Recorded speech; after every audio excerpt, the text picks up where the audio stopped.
El cristianismo es una religión monoteísta que cree en un solo y único Dios, basada en la vida y las enseñanzas de Jesús de Nazaret.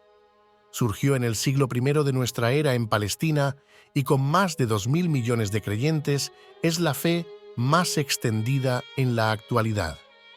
Las principales creencias del cristianismo están expuestas en el Nuevo Testamento, un conjunto de libros que incluyen la vida, enseñanzas y milagros de Jesús, la vida de sus apóstoles, las cartas que San Pablo envió a varias comunidades cristianas y el Apocalipsis. Para los cristianos, Jesús es el verdadero Mesías prometido por Dios al pueblo judío y mencionado en repetidas ocasiones por los profetas. La palabra Mesías significa el elegido de Dios o el ungido. En griego, Mesías se dice Cristo. Así pues, para sus creyentes, Jesús de Nazaret es el Cristo o Jesucristo.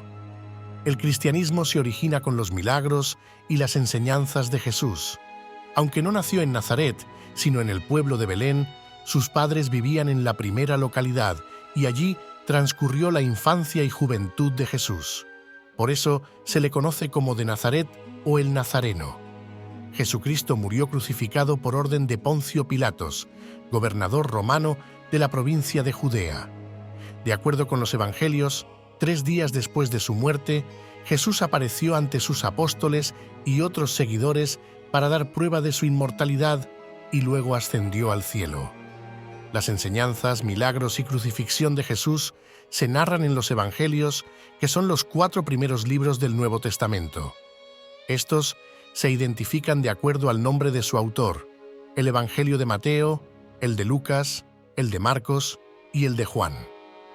El Evangelio de Mateo destaca por sus numerosas citas directas de Jesús, el de Lucas por los detalles de la anunciación a María y el nacimiento de Cristo, el de Marcos hace énfasis en los actos de Jesús, mientras que el de Juan es considerado el más hermoso. Los Evangelios fueron escritos muchos años después de la crucifixión de Jesús, basándose en los recuerdos y la tradición oral.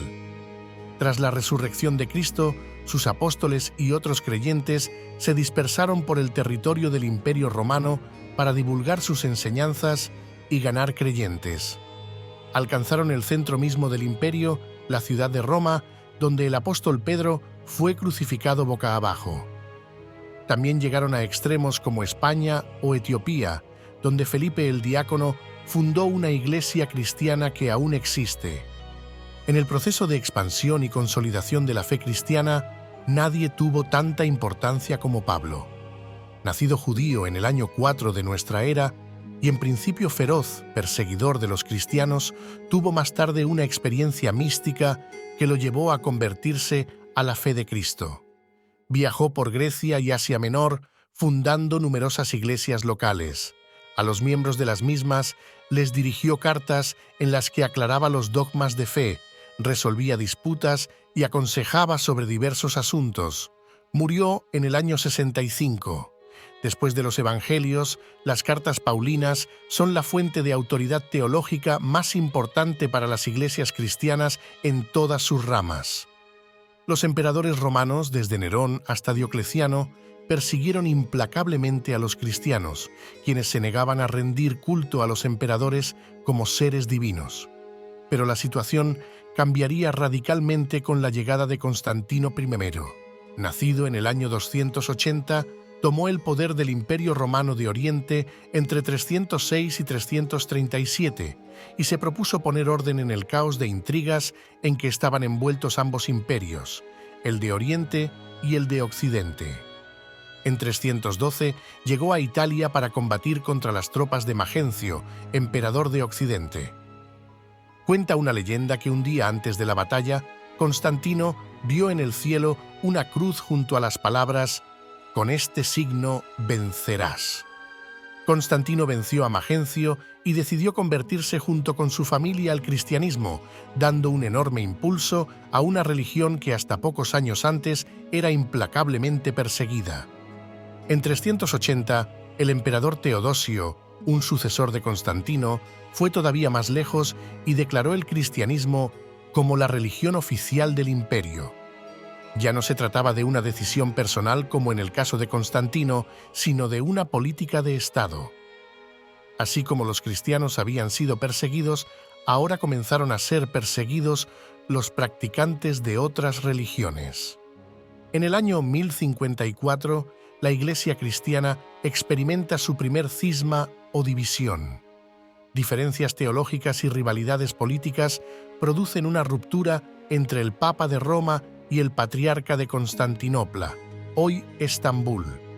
La ruptura da origen a la Iglesia ortodoxa que aún existe en la actualidad. Algunas de las desavenencias que causaron el cisma fueron las siguientes. El Papa de Roma y el Patriarca de Constantinopla pugnaban por convertirse en la máxima autoridad del cristianismo.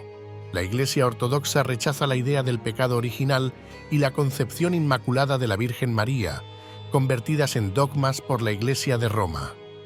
En el siglo XVI, la Iglesia cristiana sufrió un segundo cisma. El sacerdote Agustino Martín Lutero hizo públicas sus 95 tesis en las cuales acusaba al papado de haberse desviado de las enseñanzas bíblicas originales para satisfacer sus propios apetitos de poder, riqueza y placeres carnales. Lutero rechazaba la autoridad del Papa y afirmaba que la salvación la concede solo Dios por su gracia a través de la fe, sin la mediación de ningún sacerdote. La Iglesia católica y los seguidores de Lutero, y más tarde de Juan Calvino, se enfrascaron en una encarnizada lucha que llegó hasta las armas y dejó numerosos muertos. Los partidarios de Lutero y de Calvino fundaron las iglesias protestantes o evangélicas, una de las principales ramas del cristianismo. Haz clic en el enlace y suscríbete a nuestro canal de YouTube para más contenido fascinante sobre la historia de las religiones y otros temas apasionantes. El Vaticano II fue un concilio ecuménico, es decir, una reunión de todos los obispos de la Iglesia Católica, que tuvo lugar entre el 62 y el 65 en el Vaticano. Pretendía hacer algunas reformas que acercaran un poco más el cristianismo católico a los grandes cambios del mundo moderno. Fruto del Vaticano II fueron las siguientes reformas. La misa ya no se daría en latín, sino en la lengua nativa de cada país. Los laicos podrían dirigir obras pastorales y ministerios, los cuales ya no serían labores exclusivas de los sacerdotes y monjas, y se iniciaron diálogos conciliatorios con las iglesias protestantes y con el judaísmo. Para los cristianos, Jesús de Nazaret es el Cristo, el Mesías prometido por Dios al pueblo de Israel. No hay otro Mesías. Aunque el cristianismo nació en el seno del judaísmo y comparte con él un mismo Dios y muchos valores, esta creencia separa drásticamente a los cristianos de los judíos, quienes creen que el Mesías aún no ha aparecido en la tierra y consideran a Jesús como un profeta judío más.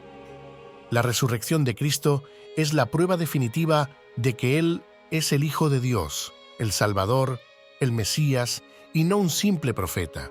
Por eso, la resurrección es un artículo de fe fundamental para los cristianos. Antes de la aparición de Cristo, un abismo de pecado separaba a Dios de sus criaturas, los seres humanos. Pero con la enseñanza de Jesús, y sobre todo a través de su sacrificio en la cruz, el pecado ha sido borrado y se ha abierto un camino para que los hombres vuelvan a reunirse con Dios. Cristo es el mediador. Se accede a Dios solo a través de Cristo. Dios es una Trinidad. Dios es tres personas en una, Padre, Hijo y Espíritu Santo. Incluso los más sesudos teólogos cristianos se abstienen de intentar explicar este dogma de manera minuciosa. Es un dogma de fe, y solo por fe se comprende o se siente. Solo una denominación cristiana, los Testigos de Jehová, rechaza este dogma y considera a Jehová y a Cristo como entidades separadas. La Iglesia Católica cuenta con 1.300 millones de creyentes. Su máxima autoridad es el Papa, que administra los asuntos de la Iglesia en todo el mundo desde su sede en el Vaticano, Roma. Los católicos consideran al Papa como un embajador de Dios en la tierra, por tanto, en temas teológicos, su autoridad es tan importante como la de los Evangelios o las cartas de Pablo. De hecho, la fe en la capacidad de la Virgen María para interceder ante Dios o en su concepción inmaculada son dogmas establecidos por el papado.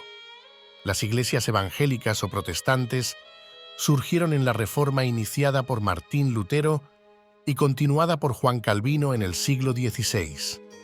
Las iglesias evangélicas rechazan la autoridad del Papa y solo reconocen a la Biblia como fuente legítima de autoridad teológica.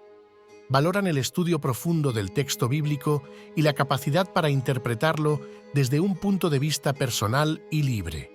Esta libertad de interpretación es la causa principal de que la Iglesia evangélica se haya dividido en tantas denominaciones diferentes. Algunas de ellas son los bautistas, los menonitas, los presbiterianos, los pentecostales y los metodistas. La Iglesia ortodoxa surgió a partir del cisma del año 1054 y es actualmente la fe mayoritaria en Europa del Este, Grecia y Rusia. Entre las diferencias que separan a católicos y ortodoxos está la idea del purgatorio, afirmada por los primeros y rechazada por los últimos, quienes creen que al morir, el alma es directamente enjuiciada por Dios. Sin embargo, el Concilio del Vaticano II declaró la reconciliación de ambas iglesias, por lo que los católicos pueden participar de la liturgia ortodoxa. El cristianismo tiene varios símbolos importantes. La cruz es el más conocido, aunque es un símbolo muy antiguo usado por muchas culturas. En el cristianismo, la cruz hace referencia al momento culminante y de máximo sufrimiento de la vida de Cristo, su crucifixión, con la cual liberó de pecado al mundo. Otro símbolo importante es el pez, usado por los primeros cristianos en las catacumbas. Como el cristianismo era perseguido, los creyentes no podían expresarse abiertamente, así que recurrieron a este símbolo secreto. En griego, pez se dice ichthys, una palabra que, en griego, funciona como acrónimo de Jesucristo, Hijo de Dios Salvador. Gracias por leer este relato sobre la historia y las creencias del cristianismo. Si te interesa aprender más sobre temas religiosos y culturales, no olvides suscribirte a nuestro canal de YouTube y activar la campanita para recibir notificaciones de nuevos videos. Nos vemos en el próximo video.